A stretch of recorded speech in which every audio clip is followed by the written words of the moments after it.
বন্ধুরা, বাংলাদেশের প্রধানমন্ত্রী শেখ হাসিনা আজ প্রধানমন্ত্রীর পদ থেকে পদত্যাগ করেছেন।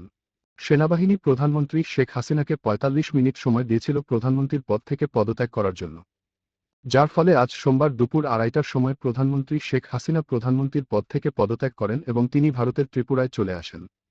সোজা কথায় বলতে গেলে বাংলাদেশ এখন আর্মিদের দখলে। এখন কথা হচ্ছে এর পরে কি হবে। বন্ধুরা, এর পরে বাংলাদেশের অবস্থা সেই রকম হবে যেমনটা আর্মি শাসনের পরে পাকিস্তানের হয়েছিল। বন্ধুরা, একটি দেশের শেষ প্রতিরোধ ক্ষমতা হচ্ছে আর্মি। যখন আর্মি বাহিরের কোনো দেশের আক্রমণ আটকাতে ব্যর্থ হয় তখন দেশটি পরাজয় স্বীকার করে নেয়। তাই আর্মি যেহেতু একটি দেশের লাস্ট অপশন, সেই কারণে আর্মির নিয়মকানুন খুবই কঠিন হয়। আর্মি শাসনে ভুলের কোনো জায়গা নেই। সেই নিয়মের ভিতরে একজন জনগণ বেশি দিন থাকতে পারবে না, কারণ জনগণ কোনো না কোনো ভুল করবেই করবে। এই ভুলের ক্ষমা কিন্তু আর্মির কাছে নেই। এমন কোনো দেশ নেই যেখানে আর্মি শাসন হয়েছে কিন্তু দুর্নীতি হয়নি। রাজনৈতিক শাসনে দুর্নীতি হয় কিন্তু দেশ বিক্রি হয় না, কিন্তু আর্মি শাসনে এমনভাবে দুর্নীতি হয় যেখানে দেশ বিক্রি হয়ে যায়। বাংলাদেশের আর্মিকে আপনারা ভারতের আর্মি মনে করবেন না, যার জনগণের কথা চিন্তা করবে। এখন প্রশ্ন হচ্ছে, বাংলাদেশ আর্মি শাসন ভারত এবং চীনের উপর কি প্রভাব ফেলবে। বন্ধুরা, প্রথমেই আসি ভারতের কথায়। বাংলাদেশ আর্মি শাসন ভারতের উপর ভালো এবং খারাপ উভয় দিকই রয়েছে। প্রথমে আসি আর্মি শাসনে ভারতের কি কি ভালো হবে সেই খবরে। ইতিহাস সাক্ষী, যতক্ষণ অন্যের ঘর জ্বলবে ততক্ষণ নিজের ঘর শান্তি মতো চলবে।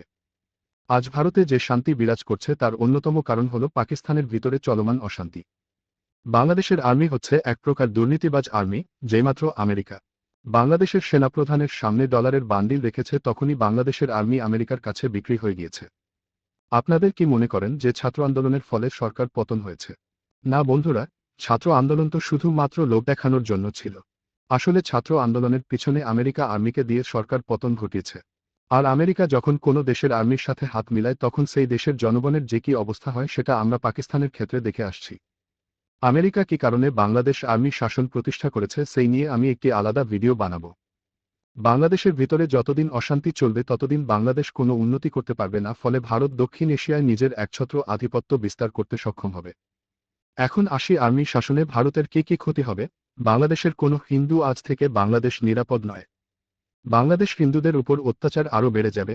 শরণার্থীদের ভিড়ে অনেক সন্ত্রাসী বাংলাদেশ থেকে ভারতে চলে আসবে। ভারতের উপর আমেরিকার চাপ আরও বাড়বে, কারণ বাংলাদেশ তখন আমেরিকার কথায় চলবে। এখন যদি আমি চীনের কথায় আসি, তাহলে আর্মি শাসনের ফলে যদি কোনো দেশের সবচেয়ে বেশি ক্ষতি হয়ে থাকে তাহলে সেই দেশ হল চীন। ভারতকে চাপে রাখতে বাংলাদেশ ধীরে ধীরে চীনের প্রধান হাতিয়ার হয়ে উঠছিল।